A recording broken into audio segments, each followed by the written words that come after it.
Today we are in part 2 of our 3-part series on infertility, and we discuss how to do the slant board routine.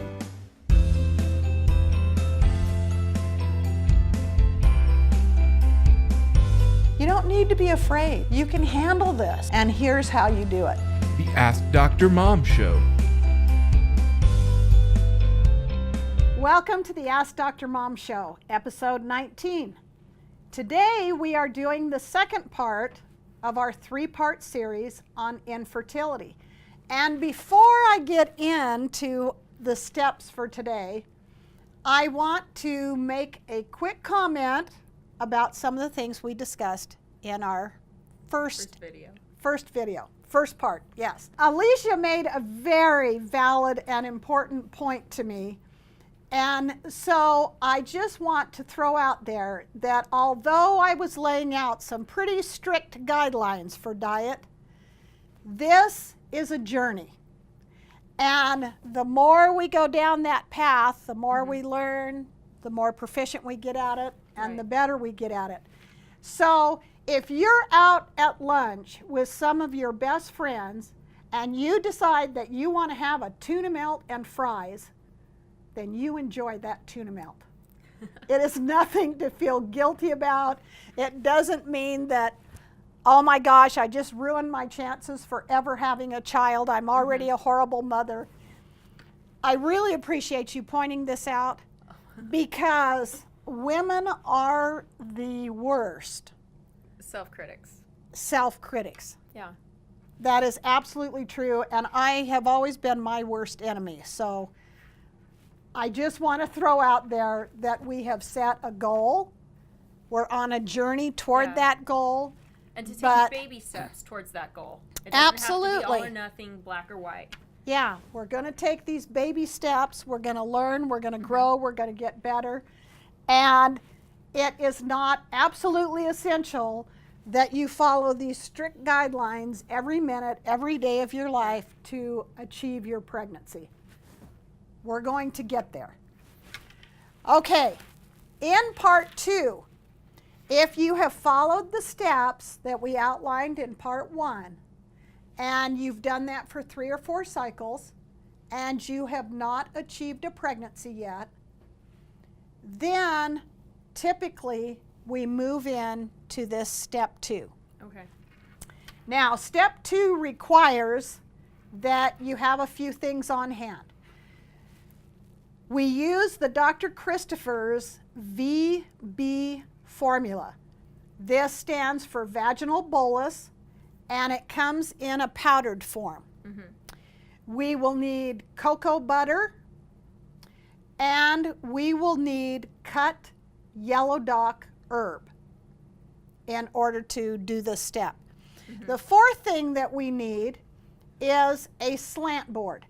Now, when I say that, you can purchase a commercial slant board, or you can use anything that will support your weight and get you in a head down position with your feet or your legs at least 18 inches off the ground.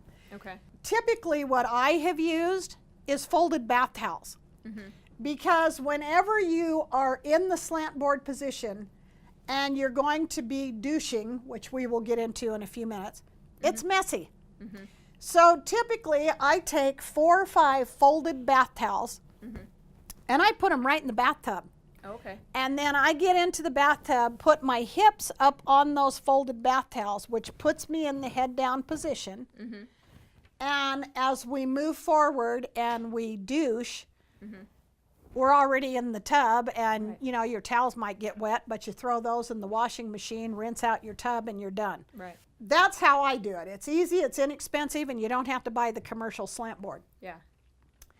So here is the schedule that typically we follow. The VB formula was, Dr. Christopher put this formula together because he had a woman come to him years and years ago who had been diagnosed with cervical cancer. Oh, wow. And they wanted to do a complete hysterectomy. But she felt in her heart that she still had another child that was assigned to her that needed to come. And so she went to Dr. Christopher and she said, is there anything that I can do so that I can go on to achieve a pregnancy? He put this herbal formula together to help draw things out. Right. So the way we make this so that we can use it is we're going to melt cocoa butter. And then we're going to add the VB powder to the melted cocoa butter. We're going to mix it together, and you want it fairly thick. You want it about the consistency of pie dough or even Play-Doh. Okay. You want this really thick.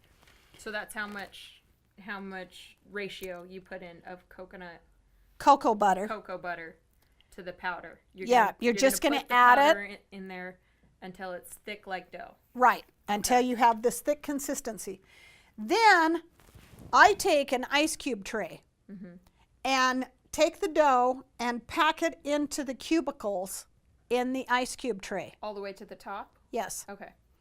Then I put it in the freezer and freeze it. So when you need to use your vaginal bolus, you're going to take your ice cube tray out. You're going to pop out a cube out of your tray, and depending on how big your cubes are, you will be able to get 2 to 3 boluses out of this cube. So you've popped your cube out. Let's say it's a medium-sized cube, so you're going to cut it in half.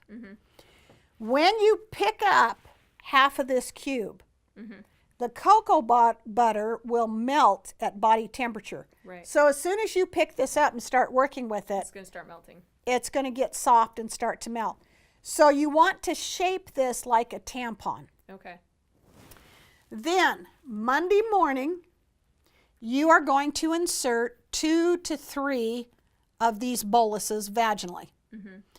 And I always tell women, what goes up will come down, and as this melts, it's green. So you're going to want to wear some type of a pad. So you're going to insert 2 to 3 boluses Monday morning. You're going to insert 2 boluses Monday night. Tuesday morning, you will insert 2 to 3 more boluses. Then Tuesday night, we're going to do the slant board routine. Okay. In order to do the slant board routine, you are going to stack up your towels, get your slant board out, whatever it is you're using. You are going to make a quart of yellow dock tea. Okay. So the cut yellow dock. Yes, you're going to make a tea out of it. And this is just a regular tea. So typically we would use a teaspoon of herb to a cup of water. So a quart has 4 cups. Right, 4 teaspoons, a heaping tablespoon. Right, a heaping tablespoon or 2 into your quart of boiling water. Let that. Do you want the water to boil? Well, you're going to pour boiling water over your herb to steep your tea. Then you want that to cool down. So you can either just leave it on the counter until you're ready to use it, or you can put it in the fridge and let it cool down. Then you are going to need something to douche with. So you can, typically, you can go to a pharmacy and get a douche bag that comes with a douche attachment, usually, and an enema attachment. Although I have noticed more and more that all douches now, most of them they're commercial, and you just buy them in like a plastic bottle. Oh, really? So. And that's not what you want. No, you want the bag to put your tea in. Right. So if you're having a hard time finding one at a pharmacy, just go online, Google it. You can still find them online. You are also going to need a bottle of castor oil. So once you have your tea, your castor oil, your bag, you can also get an enema bucket. And usually have some kind of attachment that you can douche with. So that might be an easier, another option, yes. So you get on your slant board you are going to douche with the yellow dock tea. This is going to do several things. First, it's going to flush out any residual bolus that you still have left. The next thing it's going to do is help strengthen the uterus. So remember how in previous episodes we've talked about that we cleanse and then we nourish. Yeah. And we need to keep this in balance. Right. The bolus is designed to cleanse. The tea is designed to nourish. Okay. So we have douched with this tea. We're in a head down position on the slant board. Yeah. We want to stay in that position for probably 15 to 20 minutes. Okay. Now you're going to take your bottle of castor oil and you're going to apply castor oil to the abdomen. While you're laying in this head down position, you want to do what's called an effleurage. You're going to massage the abdomen starting at the pubic bone. You're going to come up to the navel, around the outside, back down to the pubic bone, up to the navel. Circular outward motion. Exactly. This is doing multiple things.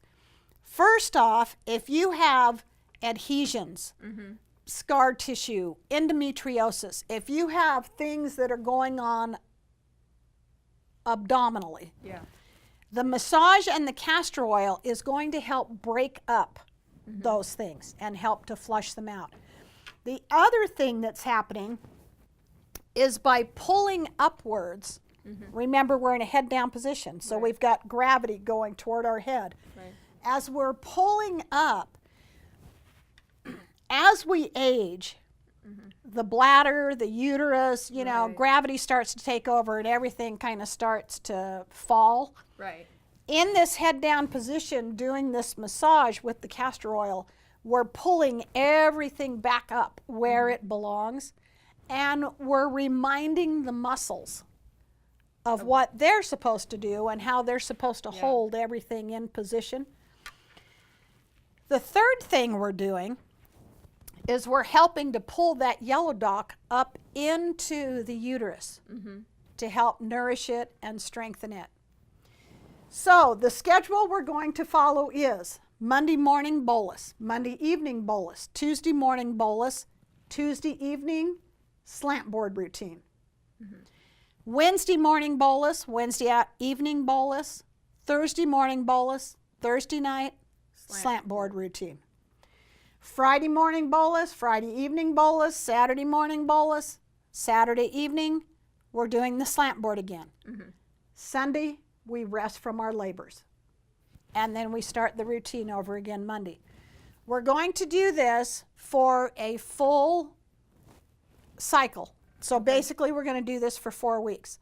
Now, obviously, with these boluses, it's going to make it a little hard to get pregnant. Right. So I typically recommend that you do the boluses and the slant board routine for 1 full cycle. Of the cleansing and the nourishing. Yes.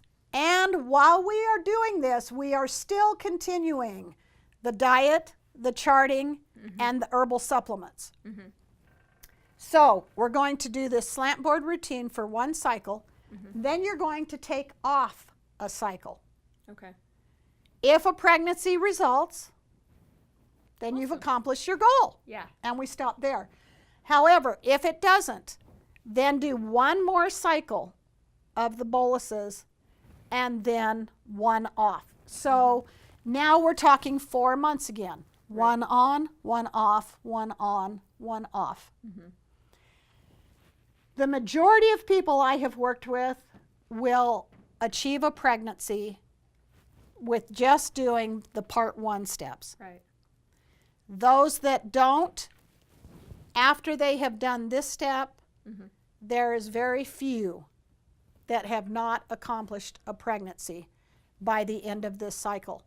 Now, to finish up the story very quickly about the woman with the cervical cancer, of course, the very first thing Dr. Christopher did was clean up her diet. Right. He put her on what he used to call the mucusless diet. Yes. So she was on the diet, she was on herbal supplements, she was doing the vaginal bolus. after about, I think it was 4 or 5 weeks, she came to him and she said, I don't see that there's been any change. And Okay. he said, that's all right. Keep doing what you're doing. Yeah. Somewhere in about, I think it was 6 to 8 weeks, Yeah. she felt something fall out of her into the toilet. Uh-huh.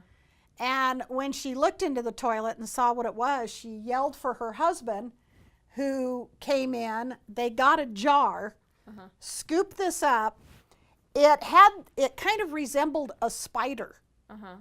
And so she took it to her doctor, and he was in total amazement and said that this was the first time he had ever seen the cancer in its whole state, because normally they have to cut it up to get it out. Yeah.